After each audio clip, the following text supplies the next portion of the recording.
खैरियत से होंगे। वो लोग या वो स्टूडेंट्स जिन्होंने अभी तक इस चैनल को लाइक नहीं किया, सब्सक्राइब नहीं किया और बेल आइकन पे क्लिक नहीं किया, वो लाइक भी कर लें, सब्सक्राइब भी कर लें और बेल आइकन पे क्लिक भी कर लें ताकि मेरी आने वाली वीडियोस के नोटिफिकेशन आपको मुसलसल मिलते रहे। अच्छा, आज के जो ग्रामर आइटम्स हैं उसमें एक्शन वर्ब्स आ जाता है जी। A verb that shows action is called an action verb. ठीक है, एक ऐसा वर्ब जो एक्शन को जाहिर करे उसको एक्शन वर्ब कहते हैं। The girls wrote in the register. ठीक है, अब लिखना एक्शन है, हाथ हिलते हैं ना लिखने से, ठीक है, ये एक्शन है। इसी तरह the mail man drove a down model car last week. जो मेल मैन था, डाकिया था, उसने डाउन मॉडल कार को ड्राइव किया। ड्राइव करने में भी एक्शन होता है। ठीक है, स्टीयरिंग को आप हिलाते हैं कभी इस तरफ कभी इस तरफ, तो ये एक्शन होता है। इस वजह से ये ड्रोव भी एक्शन वर्ब है। ड्राइव ड्रोव ड्रिवन होता है। This teacher wrote the answers on the board. Writing भी एक्शन है जी। ठीक है, Rabia worked on her homework last night. ठीक है जी, ये भी वर्किंग जी, ये भी एक्शन होता है जी। ठीक है, एब्स्ट्रैक्ट नाउन्स वो नाउन्स होते हैं जिनको आप सेंस नहीं कर सकते। ये एक ऐसा नाम होता है जो आप किसी जज्बे को देते हैं, किसी आइडियल को देते हैं, आइडिया को देते हैं ठीक है जी, कोई इनकी फिजिकल एग्जिस्टेंस नहीं होती जी। ठीक है, आप कोई डिब्बा उठा के नहीं कह सकते कि ये गुस्सा है जी। ठीक है, या ये स्माइल है, मुस्कुराहट है, ऐसा नहीं होता। ठीक है, और आप ना तो उनको देख सकते हैं, ना उनको सुन सकते हैं, ना टच कर सकते हैं, ना सूंघ सकते हैं, ना उनको चख सकते हैं जी। और एब्स्ट्रैक्ट नाउन का जो अपोजिट नाउन है वो कंक्रीट नाउन होता है। मिसाल के तौर पर जस्टिस है जी। ठीक है, जस्टिस की कोई सॉलिड फॉर्म नहीं है, आप दिखा नहीं सकते कि जस्टिस है जी। ठीक है, आइडिया एक ख्याल है, वो जहन की पैदावार है जी। ठीक है, आप किसी कोई डिब्बा सा उठा के नहीं बता सकते कि ये आइडिया है जी। ब्रेवरी इसी तरह बहादुरी, ये भी एक हमारी अपनी डेफिनेशन है। ठीक है, और ये एक आइडिया है, तो ये भी एब्स्ट्रैक्ट नाउन है। ना तो फील कर सकते हैं, ना चख सकते हैं, ना सुन सकते हैं, ना देख सकते हैं इसको। हैप्पीनेस, खुशी जो है, ये भी एक हमारे स्टेट ऑफ माइंड है। ठीक है, और इसको भी ना देख सकते हैं, ना सुन सकते हैं, ना चख सकते हैं, ना टेस्ट कर सकते हैं जी। ठीक है, तो ये एब्स्ट्रैक्ट नाउन्स है। कंक्रीट नाउन किसी ऐसी चीज़ का नाम है या कोई ऐसी चीज़ है जिसको हम अपनी सेंसेस के जरिए एक्सपीरियंस करते हैं। मतलब देखने की sense, site of sense, sense of site है, हीयरिंग है, स्मेल है, टच है, टेस्ट है। ठीक है, और ज़्यादातर जो नाउन्स हैं वो कंक्रीट नाउन होते हैं। और कंक्रीट नाउन का जो अपोजिट है वो एब्स्ट्रैक्ट नाउन है।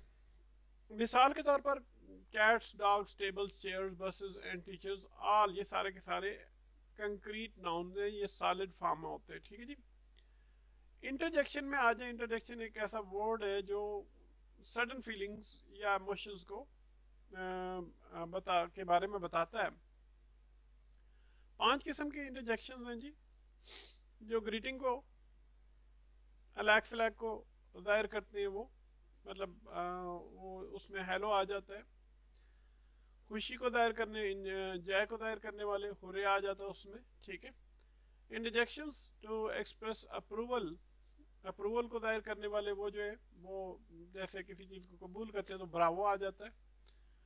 वो जो सरप्राइज को जाहिर करते हैं उसमें वो आ जाता है जी। ठीक है, और फिर वो एक्सप्रेस जो ग्रीफ को, गम को जाहिर करते हैं उसमें अलास आ जाता है जी।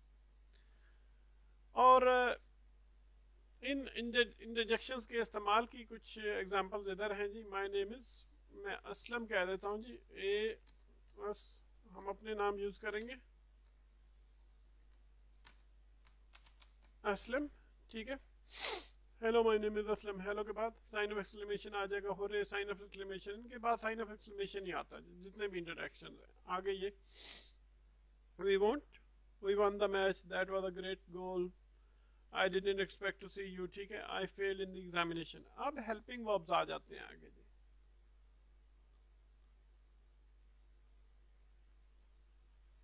हेल्पिंग वर्ब्स को हम ऑक्सिलरी वर्ब्स भी कहते हैं। हेल्पिंग वर्ब्स के अपने मीनिंग्स नहीं होते। ठीक है, लेकिन वो किसी ग्रामेटिकल स्ट्रक्चर के लिए, कंस्ट्रक्शन के लिए ज़रूरी होते हैं। ठीक है, स्ट्रक्चर के, सेंटेंस की ग्रामेटिकल स्ट्रक्चर के लिए ज़रूर देते हैं, लेकिन हमें अकेले में वो कुछ नहीं बताते या अपने बारे में अकेले कुछ नहीं बताते। ठीक है, जब वो अकेले होते हैं हम अमूमन इन हेल्पिंग वर्ब्स को मेन वर्ब्स के साथ इस्तेमाल करते हैं और मेन वर्ब की ये हेल्प करते हैं और मेन वर्ब का ये असल मानी होता है। वो तकरीबन जितने भी हैं तकरीबन 15 हेल्पिंग वर्ब्स हैं इंग्लिश में एंड और हम उनको दो बड़े ग्रुप्स में डिवाइड करते हैं। Primary helping verbs 3 helping verbs हैं इसमें,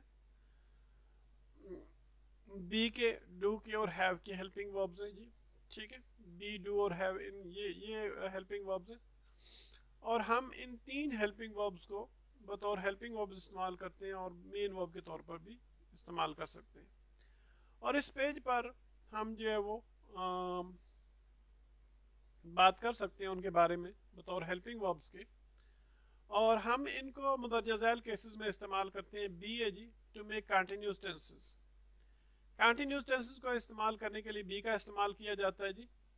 और जैसे कि ही इज़ वाचिंग टीवी, ठीक है, तो पैसिव वॉइस बनाने के लिए भी इसका इस्तेमाल किया जाता है। Small animals are eaten by big animals.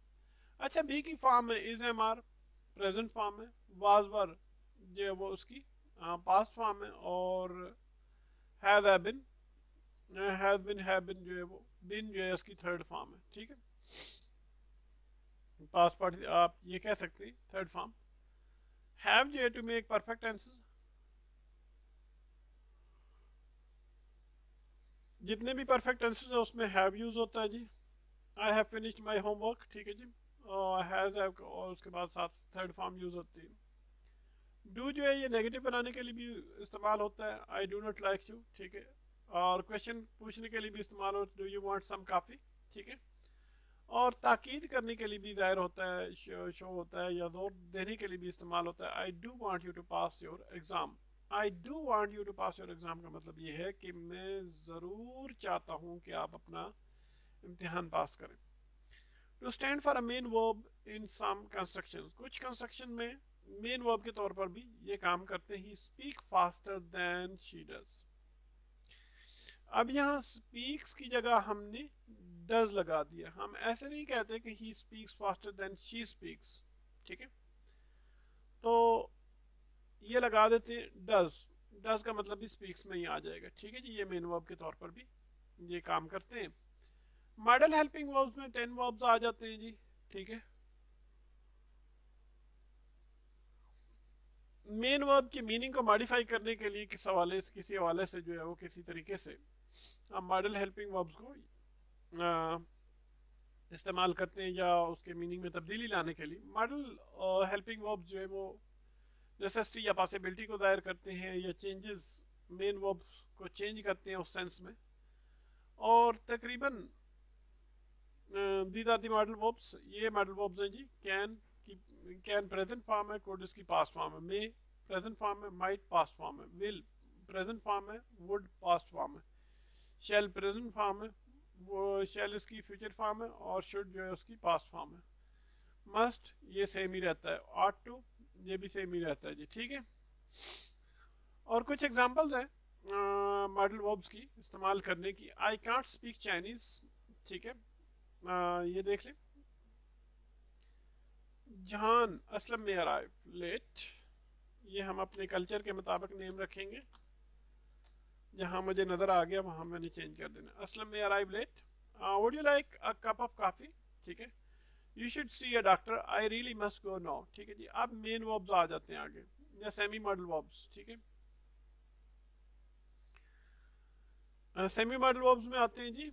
और सेमी मॉडल वर्ब्स में कहता है जी the following verbs are often called semi modals because they are partly like modal helping verbs and partly like main verbs. तो इनको semi modal verbs कहते हैं क्योंकि कुछ तो वो जो है वो आप ये कह दें कि मॉडल वर्ब्स की तरह होते हैं, हेल्पिंग वर्ब्स की तरह होते हैं, और कुछ मेन वर्ब्स की तरह होते हैं। नीड, डेयर, यूज टू, ठीक है। कंजंक्शंस में आ जाते हैं जी। कंजंक्शन आपका जी, ये इसको मैं ज़रा बोल्ड कर देता हूँ। कंजंक्शन एक ऐसा वर्ड है जो जॉइनिंग वर्ड्स भी हम इनको कहते हैं और सेंटेंस के दो हिस्सों को ज्वाइन करते हैं। यहाँ कुछ कंजंक्शंस की मिसालें हैं जी, कोऑर्डिनेटिंग कंजंक्शंस, एंड, बट, और, नॉर, फॉर, येट, सो, ठीक है। सबऑर्डिनेटिंग कंजंक्शंस बेशुमार हैं, ऑल्दो, बिकॉज, सिंस, अनलेस, और बेशुमार बड़ी लिस्ट है जी, वो फिर आगे आएगी। हम कंजंक्शंस को तीन एस्पेक्ट से कंसिडर करते हैं। फॉर्म के हवाले से conjunctions have three basic form, तीन बेसिक उनकी फॉर्म होती है सिंगल वर्ड, मिसाल के तौर पर एंड, बट, बिकॉज, ऑल्दो, और compound often ending with as और दैट। एज और दैट के साथ कंपाउंड कंजंक्शन बन जाते हैं, मिसाल के तौर पर provided that, as long as, in order that, ठीक है, जिसमें और भी वर्ड बीच में शामिल हो जाते हैं जी, ठीक है। कोरिलेटिव कंजंक्शन जिसमें जो किसी एडवर्ब या एडजेक्टिव को सराउंड कर रहे होते हैं, फॉर एग्जाम्पल मिसाल के तौर पर सो, डॉट डॉट दैट, ठीक है। फंक्शन इनका क्या होता है, दो बेसिक फंक्शंस हैं जी, या काम है कंजंक्शंस के।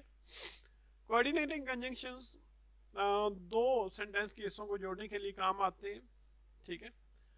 और ऐसे ऐसे जो ग्रामेटिकली इक्वल हों जी, ग्रामेटिकली इक्वल से मुराद कि एक तरफ अगर पास्ट टेंस यूज हो रहा है तो दूसरी तरफ भी पास्ट टेंस यूज हो रहा हो। दो पार्ट्स, एक सिंगल वर्ड भी हो सकता है या क्लॉजेस भी हो सकते हैं, मिसाल के तौर पर जैसे Jack and Jill went up the hill. Jack and Jill, अब ये वेंट अप जो यूज हुआ है ये जैक के लिए भी है और जिल के लिए भी है, ठीक है। तो बजाय ये लिखने के कि Jack went up the hill and Jill went up the hill, उसने सीधा लिख दिया कि Jack and Jill went up the hill, ठीक है। तो यहाँ भी पास्ट है और यहाँ भी पास्ट है, इससे पहले भी इससे शुरू में भी, तो फिर दो इक्वल ग्रामेटिकल कंस्ट्रक्शन इसको हम कहते हैं, क्योंकि पहले भी पास्ट यूज हो रहा है, बाद में भी पास्ट यूज हो रहा है। The water was warm but I didn't go swimming, यहाँ भी देख लें टू इक्वल ग्रामेटिकल स्ट्रक्चर है, पास्ट टेंस है, यहाँ भी ये पास्ट टेंस है, ठीक है। इनको ज्वाइन करने के लिए कंजंक्शन जो यूज हुए, कोऑर्डिनेटिंग कंजंक्शन यूज हुए। सबऑर्डिनेटिंग कंजंक्शंस जो है वो सबऑर्डिनेटिंग या डिपेंडेंट क्लॉज को मेन क्लॉज से जोड़ने के लिए भी इस्तेमाल होते हैं, मिसाल के तौर पर I went swimming although it was cold.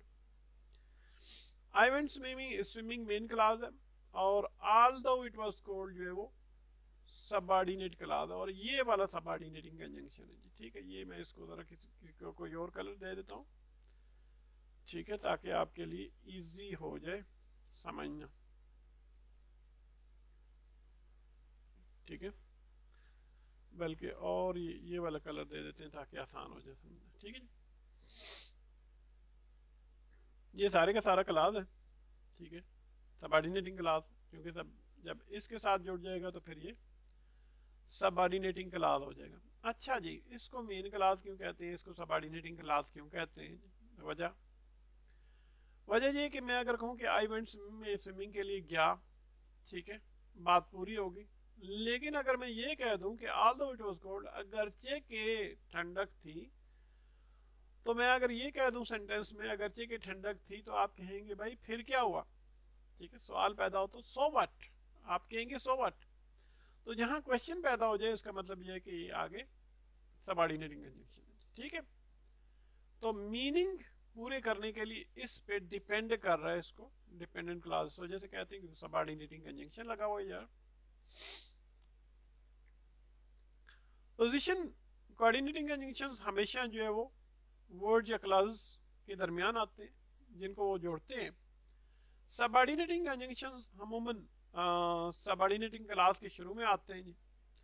अब कोऑर्डिनेटिंग कंजंक्शंस की बात करते हैं, शॉर्ट सिंपल कंजंक्शंस को हम कोऑर्डिनेटिंग कंजंक्शंस कहते हैं। एंड, बट, और, nor, for, yet, so. And, but, और, नॉर, फॉर, येट, सो, ये जितने भी हैं ये कौन से वाले कोऑर्डिनेटिंग कंजंक्शन है। सेंटेंस के हिस्सों को जोड़ते हैं, मिसाल के तौर पर वर्ड्स को या इंडिपेंडेंट क्लॉज को जोड़ते हैं जो ग्रामेटिकली इक्वल होते हैं या सिमिलर होते हैं, एक जैसे होते हैं। कोऑर्डिनेटिंग कंजंक्शंस ये शो करते हैं कि जो एलिमेंट्स जिनको वो ज्वाइन कर रहा है वो सिमिलर है इंपॉर्टेंस में भी और स्ट्रक्चर में भी, ठीक है। और इन एग्जांपल्स की तरफ देखिए जी, दो एलिमेंट्स जो जिनको कोऑर्डिनेटिंग कंजंक्शन ज्वाइन करते हैं उनको स्क्वायर ब्रैकेट्स में जोड़ा गया है जी, ठीक है। टी और काफी को कौन ज्वाइन कर रहा है जी, ये वाला कोऑर्डिनेटिंग कंजंक्शन एंड, ठीक है। आई लाइक टी एंड काफी, ठीक है। असलम और अकरम, असलम लाइक्स टी और Akram like, but Akram likes coffee, ठीक है जी। और ये भी दोनों तरफ जी ग्रामेटिकली इक्वल है जी, एक ही टेंस यूज हो रहा है जी, ठीक है। तो ये भी कोऑर्डिनेटिंग कंजंक्शन ये ज्वाइन कर रहा है जी, ठीक है। इनको कोऑर्डिनेटिंग कंजंक्शंस हमेशा वर्ड या क्लास के दरमियान आते हैं जिनको वो ज्वाइन करते हैं। जब कोऑर्डिनेटिंग कंजंक्शन इंडिपेंडेंट क्लास को ज्वाइन करता है तो ये हमेशा बेहतर होता है, हमेशा बेहतर होता है, अच्छी बात होती है कि आप कामा जो है वो कंजंक्शन से पहले लगा दें। I want to work as an interpreter in the future, मैं बतौर एक तर्जमान के मुस्तकबिल में काम करना चाहता हूँ, उसके बाद कामा लगा दिया। अब आगे आ गया जी कोऑर्डिनेटिंग कंजंक्शन, सो तो उससे पहले कामा लगा दिया। I am studying French eight French university, दो इंडिपेंडेंट क्लास को जोड़ने के लिए। अब ये भी इंडिपेंडेंट क्लास है और ये भी इंडिपेंडेंट क्लास है, इनको जोड़ने के लिए जी कोऑर्डिनेटिंग कंजंक्शन यूज हो रहा है। बहरहाल अगर इंडिपेंडेंट क्लासेस जो है वो शार्ट हैं और वेल बैलेंस्ड हैं तो कामा जो है वो कोई ज़रूरी नहीं है, वाक़ई ज़रूरी नहीं। She is kind so she helps people, ठीक है, शार्ट से हैं दोनों, he helps the people, she is kind. तो अब इसने कामा नहीं लगाया। जब एंड इस्तेमाल होता है लिस्ट के आखिरी लफ्ज़ के साथ तो कामा जो है वो ऑप्शनल होता है, लगाना चाहे तो लगा देना, लगाना चाहे तो ना लगाए, ठीक है। ही drinks milk juice soup and water, ठीक है जी, और एंड से पहले कामा लगा दिए। ही drinks milk juice soup and water, ना लगाएं तब भी ठीक है, कोई ख़ास आपकी अपनी मर्जी, दोनों सूरतों में ठीक है। तो 7 कोऑर्डिनेटिंग कंजंक्शंस शार्ट हैं, सिंपल वर्ड्स हैं, ठीक है। दे हैव ओनली, नंबर 7 पे दे हैव ओनली 2 और 3 लेटर्स, 2 या 3 लेटर्स के होते हैं। और ये there is no the way to remember them, उनको याद करना बहुत आसान है जी, देयर इनिशियल स्पेल के जरिए जी, ठीक है जी। एफ से फार शुरू होता है तो एफ लगा दे, एंड लगा दे, ऊपर ए लगा दे, ए से शुरू होता है। एन से नार, ऊपर एन लगा दे। बी से बट होता है तो ऊपर बी लगा दे। ओ से आर होता है, ऊपर ओ लगा दे। वाई से येट होता है तो ऊपर वाई लगा दे। सो एस से शुरू होता है, ऊपर एस लगा दे। तो अब देखें जी ऊपर जी फैन बॉयज अगर याद रख लेंगे तो एफ से फार, ए से एंड, एन से नार, बी से बट, ओ से और, वाई से येट, एस से सो हो जाएगा जी, ठीक है। सबऑर्डिनेटिंग कंजंक्शंस जो मेजॉरिटी है कंजंक्शंस की वो सबऑर्डिनेटिंग कंजंक्शंस है। कॉमन सबऑर्डिनेटिंग कंजंक्शन जो है वो उसमें आफ्टर है, ऑल्दो है, एज है, because, before, how, if, once, since, then, that, though, till, until, when, where, whether, while, ठीक है जी। अब सबऑर्डिनेटिंग कंजंक्शन जो है वो सबऑर्डिनेटिंग क्लास को मेन क्लास से ज्वाइन करने के लिए इस्तेमाल होता है जी, इंडिपेंडेंट क्लास से, ठीक है। नीचे एग्जांपल में देखें, मेन और इंडिपेंडेंट क्लास क्या है, नोमान वेंट स्विमिंग, ठीक है जी। और ये सारे का सारा सबऑर्डिनेटिंग क्लास है, ऑल्दो इट वाज रेनिंग, और ये सबऑर्डिनेटिंग कंजंक्शन है। तो सबऑर्डिनेटिंग कंजंक्शन ऑल्दो जो है वो मेन क्लास को डिपेंडेंट क्लास से, ये सबऑर्डिनेटिंग क्लास से ज्वाइन करने के लिए इस्तेमाल हुआ जी, ठीक है। A subordinate or dependent class depends on a main or independent class. जो सबऑर्डिनेटिंग या सबऑर्डिनेट या डिपेंडेंट क्लास है ये डिपेंड करता है मेन या इंडिपेंडेंट क्लास पर। ये अकेले जो है काम नहीं कर सकता। मिसाल के तौर पे तसव्वुर करें कि कोई बंदा आपसे कहते हैं hello although it was raining, hello अगरचे कि बारिश हो रही थी, तो आपको क्या समझ आती है? कुछ भी नहीं। बल्कि मेन या इंडिपेंडेंट क्लास अकेले एग्जिस्ट कर सकते हैं। तो आप समझ भी जाएंगे बहुत अच्छी तरह अगर कोई बंदा आपसे कहता है कि hello Noman went swimming, hello Noman जो है वो स्विमिंग के लिए गया, बिल्कुल पूरी बात होगी, समझ आ रही है। A subordinating conjunction always comes at the beginning of a subordinating clause. Subordinating conjunction हमेशा subordinating class के शुरू में आता है जी, और सबऑर्डिनेटिंग क्लास को इंट्रोड्यूस कराता है। बहरहाल सबऑर्डिनेटिंग क्लास कभी कभार जो है वो पहले भी आता है या बाद में भी आता है जी मेन क्लास के, ठीक है। और इस तरह दो स्ट्रक्चर्स मुमकिन है जी। Aslam went swimming although it was raining, एक ये स्ट्रक्चर है और ये भी मुमकिन है। ऑल्दो इट वाज रेनिंग फिर ये दरमियान में कामा आ जाएगा अगर शुरू में ऑल्दो लग जाएगा। सबऑर्डिनेटिंग कंजंक्शन अगर शुरू में लगेगा तो फिर कामा दरमियान में आएगा, और अगर दरमियान में लगेगा तो कोई कामा नहीं लगेगा जी। ऑल्दो इट वाज रेनिंग शुरू में आ गया जी सबऑर्डिनेटिंग कंजंक्शन ऑल्दो जी, ठीक है,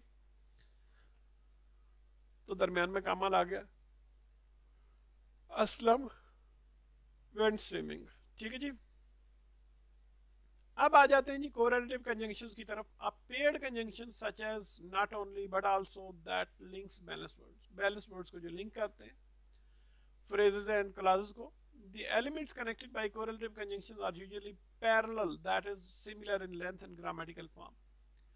जो भी एलिमेंट्स कोरिलेटिव कंजंक्शन से जुड़ते हैं, जो ज्वाइन किए जाते हैं, कनेक्ट किए जाते हैं, वो अमूमन पैरेलल होते हैं और सिमिलर होते हैं अपनी लेंथ में और ग्रामेटिकल फॉर्म में। These are the primary correlative conjunctions in English. Primary correlative conjunctions in English में both and, either or, neither nor, but not only but also, ठीक है। कुछ पेयर्स जो जिनका कोऑर्डिनेटिंग फंक्शन भी बाद औक़ात होता है उसमें मुदर्रज ज़ैल है जी, वो pairs as, just as, so, the more, the less, the more, no sooner than, so, as, whether, or, ठीक है जी। अब जी यहाँ तक चलो मैंने कराना था, ठीक है जी, मैं करा ही देता हूँ। हाँ जी, ऑक्सिलरी और modal verb question tags are used to make question tags. Auxiliary या मॉडल वर्ब जो है वो इस्तेमाल होते हैं क्वेश्चन टैग्स बनाने के लिए, ठीक है जी। और वो ये सा कंफर्म करने के लिए इस्तेमाल होते हैं कि आया कि कोई चीज़ सही है या नहीं है, और किसी पर्सन से जिससे हम बात कर रहे होते हैं उससे रिप्लाई लेने के लिए जी, ठीक है, ये इस्तेमाल होता है question tag. A negative statement is followed by a positive question tag and a positive statement is followed by a negative question tag. जो नेगेटिव स्टेटमेंट होती है उसके पीछे उसके साथ पॉजिटिव क्वेश्चन टैग आता है, और जो पॉजिटिव स्टेटमेंट होती है उसके साथ नेगेटिव क्वेश्चन टैग आता है जी, ठीक है। दे आर्ट फनी, नेगेटिव स्टेटमेंट है, क्वेश्चन टैग क्या है, ये क्वेश्चन टैग है ये सारा, ठीक है। आर दे, ये नेगेटिव स्टेटमेंट है, ये पॉजिटिव क्वेश्चन टैग है। ये पॉजिटिव स्टेटमेंट है, दे आर फनी, ये नेगेटिव क्वेश्चन टैग है, आर्ट दे, ठीक है जी। ट्रांजिटिव वर्ब्स जो है वो डायरेक्ट ऑब्जेक्ट लेते हैं जी, ठीक है, और a vast majority of verbs in English are transitive. ज़्यादातर जो मेजॉरिटी है ट्रांजिटिव वर्ब्स की, जो वर्ब्स की है वो ट्रांजिटिव है जी इंग्लिश में, ठीक है जी। आई took my books to class, ठीक है, ट्रांजिटिव वर्ब है जी टुक, ठीक है, और आगे डायरेक्ट ऑब्जेक्ट आ रहा है, ठीक है। वी प्लेड ट्रांजिटिव वर्ब है चेस, डायरेक्ट ऑब्जेक्ट आगे आ रहा है लास्ट में, ठीक है जी। चेस जो है वो डायरेक्ट ऑब्जेक्ट आ रहा है। और ये भी बात, एक और आसान तरीका ये है कि ट्रांजिटिव वर्ब्स हमेशा ऑब्जेक्ट उसके साथ होता है, और हमेशा आप ये व्हाट या होम वाला क्वेश्चन पूछने के काबिल होंगे, ठीक है। आई paid the bill last night, ठीक है जी। अच्छा, ये भी एक और बात भी है नोटिस करने वाली, शायद मैंने आपको बताया नहीं, कि ट्रांजिटिव वर्ब का हम ऐसे वाइज बना सकते हैं। I took my books to class, my books were taken by me to class, ठीक है। We played chess last night, chess was played by us last night, ठीक है जी। अब हमेशा आप ट्रांजिटिव वर्ब की पहचान ये कि उसका आप पैसे वैसे बना सकते हैं, ठीक है, आसान तरीका।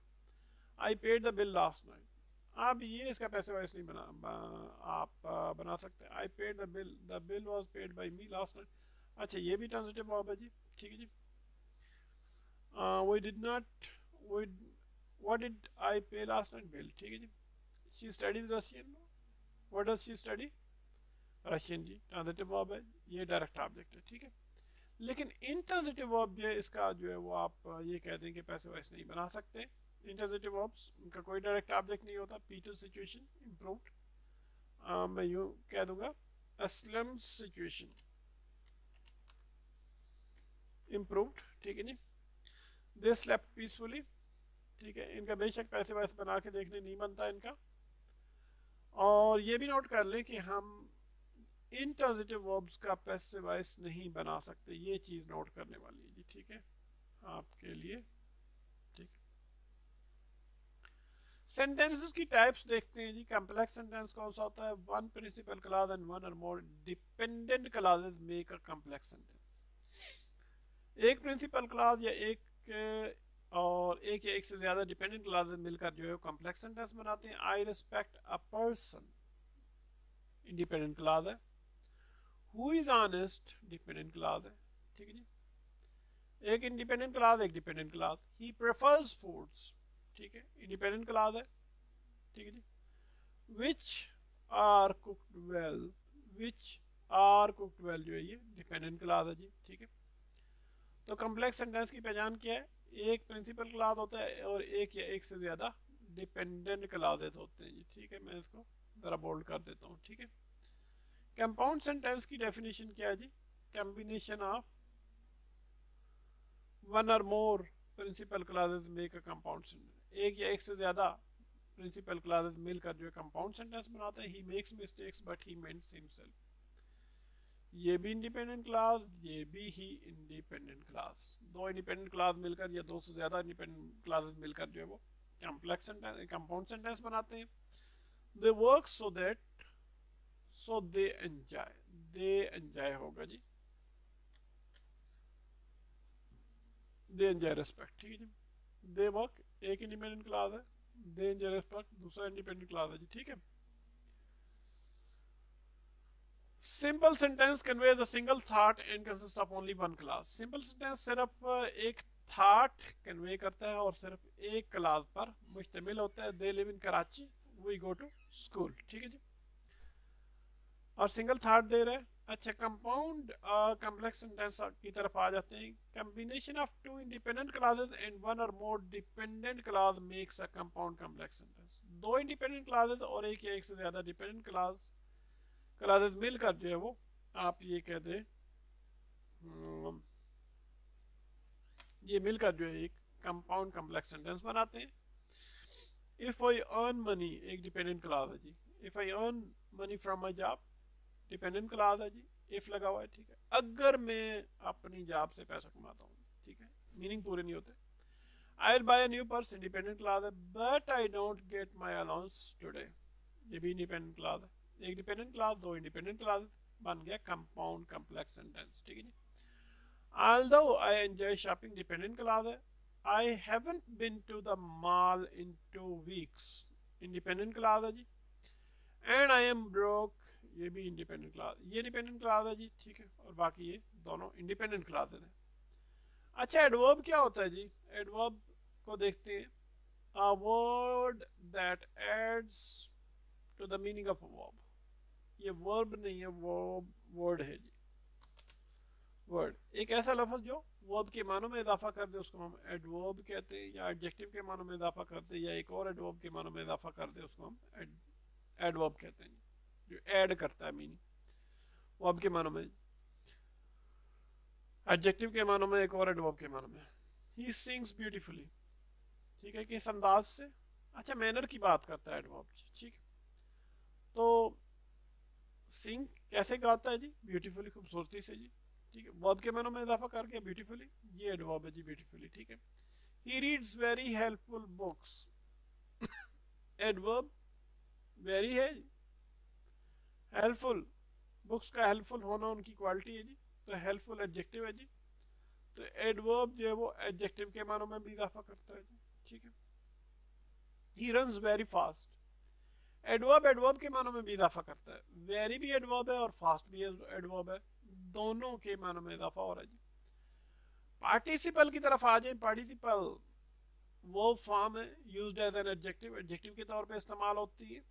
Rising sun, stolen money, cooked rice, मतलब इसके एंडिंग जो है आईएनजी से भी हो सकती है, ईएन से भी हो सकती है और ईडी से भी हो सकती है। प्रेजेंट पार्टिसिपल की एंडिंग आईएनजी से होती है। Boiling water, caring nature, deceiving person, ठीक है। पास्ट पार्टिसिपल की वेरियस एंडिंग्स होती हैं जी, यूजुअली ईडी से और ईएन से होती है जी, ठीक है। जैसे हम देख लेते हैं, ब्रोकन ईएन से हो रहा है विंडो जी, पेंटेड फ्रेम ईडी से हो रहा है जी, डिस्ट्रॉयड ईडी से हो रहा है, डिस्ट्रॉयड ब्रिज, ठीक है।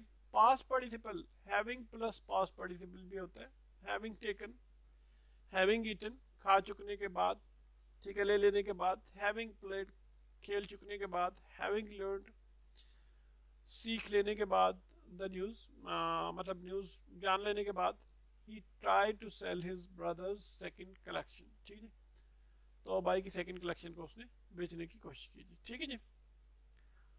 तो ये पास्ट पार्टिसिपल होता है। एक और भी किस्म होती है past participle, having plus past participle. इससे आगे हम जो भी करेंगे फिर बाद में करेंगे, और यहाँ पर वाइंड अप करते हैं वीडियो, तो वैसे ही बहुत लंबी हो जाती है, तो फिर पहले तो मैं कोर्स कवर कर रहा हूँ, इस वजह से लंबी लंबी वीडियोस हो रही हैं। लेकिन जिस दिन मेरा ग्रामर का कोर्स कंप्लीट हो गया, जो मैं बच्चों को पढ़ाता हूँ, तो फिर उसके बाद जो है वो आगे फिर शॉर्ट वीडियोस किया करूँगा, कोशिश करेंगे। हैव अ नाइस टाइम, अल्लाह हाफिज़।